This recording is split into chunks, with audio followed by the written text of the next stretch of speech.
ಹೆಂಡತಿಗೆ ಸಿಕ್ತು ಸರ್ಕಾರಿ ಜಾಬ್, ಗಂಡನಿಗೆ ಶಾಕ್. ವಿಶೇಷ ಕಾರ್ಯಕ್ರಮಕ್ಕೆ ಸ್ವಾಗತ. ನಾನು ಮಹಾಂತೇಶ್ ಹಿರೇಮಠ. ಹೆಂಡತಿಗೆ ಒಂದು ಅಧಿಕಾರ ಬಂದಾಕ್ಷಣ ಗಂಡನನ್ನ ದೂರ ಮಾಡಿದಂತಹ ಘಟನೆಯೊಂದು ನಡೆದಿದೆ. ಆದರೆ ಇಂದಿನ ದಿನಮಾನಗಳಲ್ಲಿ ಮದುವೆ ಅನ್ನೋದು ಕೇವಲ ಆಡಂಬರ ಮತ್ತು ಫ್ಯಾಷನ್ ಆಗಿ ಮಾರ್ಪಟ್ಟಿದೆ. ಗಂಡ ಹೆಂಡತಿ ಸಂಬಂಧ ಜನ್ಮಗಳ ಅನುಬಂಧ. ಎಂಥ ಮಾತು ಅಲ್ವಾ? ಅನಾದಿ ಕಾಲದಿಂದಲೂ ಕೂಡ ಗಂಡ ಹೆಂಡತಿ ಅಂತ ಹೇಳಿದ್ರೆ ಒಬ್ಬರಿಗೆ ಒಬ್ಬರು ಹೆಗಲು ಕೊಟ್ಟು ಜೀವನ ನಡೆಸ್ತಾ ಇದ್ರು. ಕಷ್ಟ ಸುಖ ಏನೇ ಬರಲಿ ಒಟ್ಟೊಟ್ಟಿಗೆ ಸಾಕ್ತಾ ಇದ್ರು. ಜೀವನ ಬಂಡಿ ಬಹಳಷ್ಟು ಸುಂದರವಾಗಿ ಸಾಕ್ತಾ ಇತ್ತು. ಆದರೆ ಇಂದಿನ ದಿನಮಾನಗಳಲ್ಲಿ ಮದುವೆ ಅನ್ನೋದು ಕೇವಲ ಆಡಂಬರ ಮತ್ತು ಫ್ಯಾಷನ್ ಆಗಿ ಮಾರ್ಪಟ್ಟಿದೆ. ಮದುವೆ ಆದ ಮಾರನೇ ದಿನವೇ ಡೈವರ್ಸ್ ಕೊಟ್ಟು ಹೋಗುವಂತಹ ಕೇಸ್ಗಳು, ಮದುವೆ ಆದ ಮಾರನೇ ದಿನವೇ ಇನ್ನೊಬ್ಬರ ಜೊತೆ ಅಕ್ರಮ ಸಂಬಂಧಗಳನ್ನು ಬೆಳೆಸುವಂತಹ ದೃಶ್ಯಗಳು, ಉದಾಹರಣೆಗಳನ್ನು ಸಾಕಷ್ಟು ಕಾಣ್ತೇವೆ. ಅದರಲ್ಲೂ ಕೂಡ ಸ್ವಲ್ಪ ಏನಾದರೂ ಹೆಂಡತಿ ಅಥವಾ ಗಂಡ ಇಬ್ಬರ ಮಧ್ಯಗಳಲ್ಲಿ ಹೊಂದಾಣಿಕೆ ಆಗದಿದ್ದರೆ ಮದುವೆಗಳು ಮುರಿದು ಬಿದ್ದಂತಹ ಉದಾಹರಣೆಗಳಿವೆ. ಆದರೆ ಇಲ್ಲಿ ನಡೆದಂತಹ ಘಟನೆಯೇ ಬೇರೆ.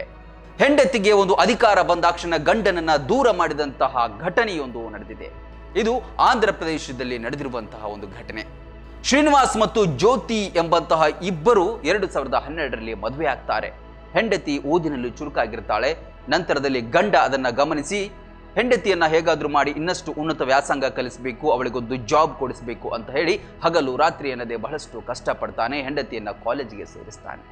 ಅದೇ ರೀತಿ ಹೆಂಡತಿಯು ಕೂಡ ಬಹಳಷ್ಟು ಕಷ್ಟಪಟ್ಟು ಕೊನೆಗೂ ಕೂಡ ಎಕ್ಸೈಸ್ ಡಿಪಾರ್ಟ್ಮೆಂಟ್ನಲ್ಲಿ ಅಧಿಕಾರಿಯಾಗಿ ಹುದ್ದೆಯನ್ನ ಪಡ್ಕೊಳ್ತಾಳೆ. ಅಂದ್ರೆ ಸರ್ಕಾರಿ ನೌಕರಿಗೆ ಸೇರ್ಪಡೆ ಆಗ್ತಾಳೆ.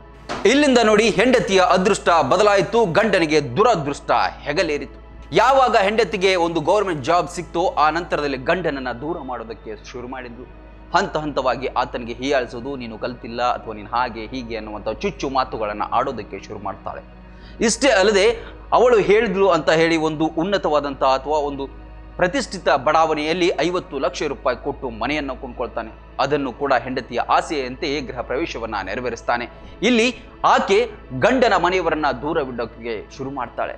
ಗಂಡ ಮತ್ತು ಗಂಡನ ಮನೆಯವರನ್ನ ಆದಷ್ಟು ದೂರ ಮಾಡ್ತಾನೆ ಬರ್ತಾಳೆ. ಇದಿಷ್ಟೇ ಅಲ್ಲದೆ ನನಗೆ ಸರ್ಕಾರಿ ನೌಕರಿ ಇದೆ ಅಂತ ಹೇಳಿ ಅಧಿಕಾರದ ದರ್ಪದಿಂದ ಮೆರೆದಂತಹ ಜ್ಯೋತಿ ಗಂಡನ ಮೇಲೆ ವರದಕ್ಷಿಣೆಯ ಕಿರುಕುಳವನ್ನ ನೀಡೋದಕ್ಕೆ ಶುರು ಮಾಡ್ತಾಳೆ. ಗಂಡನ ಮೇಲೆ ವರದಕ್ಷಿಣೆಯ ಆರೋಪವನ್ನು ಹೊರಿಸಿ ಕೇಸ್ ಕೂಡ ಹಾಕ್ತಾಳೆ.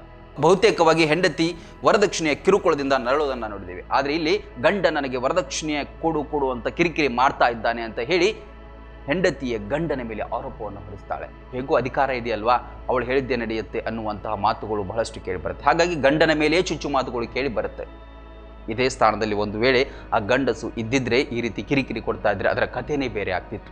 ಹಾಗಾಗಿ ಎಲ್ಲರೂ ಕೂಡ ಅವಳ ಮಾತನ್ನು ಕೇಳ್ತಾ ಇರ್ತಾರೆ. ಇದರಿಂದೆಲ್ಲ ಜರ್ಜರಿತವಾದಂತಹ ಶ್ರೀನಿವಾಸ್ ಕೊನೆಗೂ ಕೂಡ ಆತ್ಮಹತ್ಯೆ ಮಾಡಿಕೊಂಡು ತನ್ನ ಜೀವವನ್ನೇ ಕಳ್ಕೊಂಡ್ಬಿಡ್ತಾನೆ. ಯಾವ ರೀತಿ ಇವತ್ತು ಒಂದು ಹೆಣ್ಣು ಹೇಳಿದ ಮಾತಿಗೆ ಸಮಾಜ ಅಥವಾ ಇಲಾಖೆಗಳು ನಡ್ಕೊಳ್ತಾ ಇದೆಯಾ, ಆಕೆಯ ಪರವಾಗಿ ನಿಲ್ತಾ ಇದೆಯಾ, ಅದೇ ಸ್ವಲ್ಪ ಗಂಡಸರ ಪರವಾಗಿ ಕೂಡ ನಿಂತಿದ್ರೆ ಆತನ ಜೀವ ಹೋಗ್ತಾ ಇರಲಿಲ್ಲ. ಆತನಿಗೂ ಕೂಡ ಎಲ್ಲ ಕಡೆಯಿಂದ ಕೂಡ ಒತ್ತಡಗಳು ಬಂದಾಗ ಆತ ತನ್ನ ಜೀವವನ್ನು ಇವತ್ತು ಕಳ್ಕೊಂಡಿದ್ದಾನೆ. ಇವತ್ತು ಜ್ಯೋತಿಯನ್ನ ಅರೆಸ್ಟ್ ಮಾಡಿದ್ದಾರೆ, ತನಿಖೆಯನ್ನು ನಡೆಸ್ತಾ ಇದ್ದಾರೆ, ಆ ಮಾತು ಬೇರೆ. ಆದರೆ ಇಲ್ಲಿ ಒಂದು ಅಮಾಯಕ ಜೀವ ಹೊರಟು ಹೋಯಿತು. ಅದು ಅಮಾಯಕತ್ವ ಅಥವಾ ಅವನು ಏನಾದರೂ ಸರಿ ಇರಲಿಲ್ವಾ, ಅದು ಎರಡನೇ ಮಾತು. ಆದರೆ ಒಂದು ಜೀವ ಹೊರಟು ಹೋದ ಮೇಲೆ ಮತ್ತೆ ಬರೋದಿಲ್ಲ. ಇದು ಕೇವಲ ಜ್ಯೋತಿ ಮತ್ತು ಶ್ರೀನಿವಾಸ್ ಅವರ ಒಂದು ಘಟನೆಯಲ್ಲ. ಇಂತಹ ಅದೆಷ್ಟು ಉದಾಹರಣೆಗಳನ್ನು ನಾವು ದಿನನಿತ್ಯ ನೋಡ್ತಾ ಇದ್ದೀವಿ.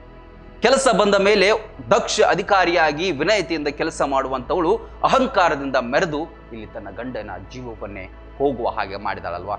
ಇದಕ್ಕೆ ನೀವೇನಂತೀರ? ಗಂಡು ಹೆಣ್ಣು ಎರಡೂ ಕೂಡ ಸಮಬಾಳು ಸಮಪಾಲು ಅಂತ ಬಾಳಿದ್ರೆ ಮಾತ್ರ ಸಂಸಾರದ ಬಂಡಿ ಸಾಗೋದಕ್ಕೆ ಸಾಧ್ಯ ಹೊರತು ಈ ರೀತಿಯಾದಂತಹ ಏನೋ ನಾನು ಉನ್ನತ ಸ್ಥಾನಕ್ಕೆ ಹೋದೆ ನಂದೇ ಎಲ್ಲ ನಡೆಯುತ್ತೆ ಅಂತ ಹೇಳಿದರೆ ಇಂತಹದೇ ಘಟನೆಗಳಾಗೋದು. ಹಾಗಾಗಿ ಆದಷ್ಟು ಹೊಂದಾಣಿಕೆಯ ಜೀವನ ಬೇಕಾಗಿದೆ. ಇದೊಂದು ಉದಾಹರಣೆ ಅಲ್ಲ, ಇದೊಂದು ಜಸ್ಟ್ ಘಟನೆ ಹೇಳುವ ಪ್ರಯತ್ನ ನಮ್ದಾಗಿತ್ತು. ಈ ಒಂದು ಘಟನೆಯ ಬಗ್ಗೆ ನಿಮ್ಮ ಅನಿಸಿಕೆಗಳನ್ನು ಕಮೆಂಟ್ ಮಾಡಿ ತಿಳಿಸಿ. ಇದಾಗಿತ್ತು ಇವತ್ತಿನ ಲೇಟೆಸ್ಟ್ ನಿರಂತರ ಸುದ್ದಿಗಳಿಗಾಗಿ ನೋಡ್ತಾ ಇರಿ ರನ್ ಟಿವಿ. ಇದು ಸಾಮಾಜಿಕ ಚಿಲುಮೆ.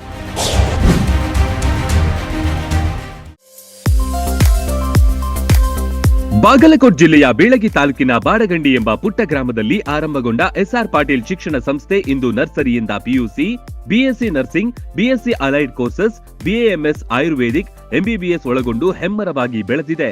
ಪಿಯುಸಿ ವಿಜ್ಞಾನ ವಿಭಾಗದಲ್ಲಿ ಸತತ 2 ಬಾರಿ ಜಿಲ್ಲೆಗೆ ಹಾಗೂ 4 ಬಾರಿ ತಾಲೂಕಿಗೆ ಪ್ರಥಮ ತಂದುಕೊಟ್ಟ ಹಿರಿಮೆ.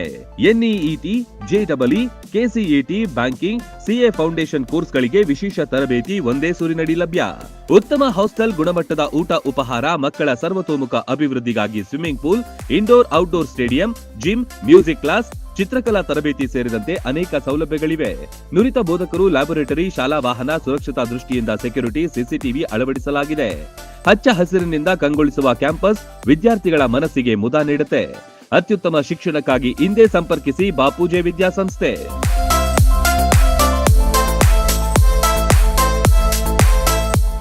ರನ್ ಟಿವಿ ನ್ಯೂಸ್ ವಿಡಿಯೋಸ್ ನೋಡಲು ಸಬ್ಸ್ಕ್ರೈಬ್ ಮಾಡಿ, ಬೆಲ್ ಐಕಾನ್ ಪ್ರೆಸ್ ಮಾಡಿ.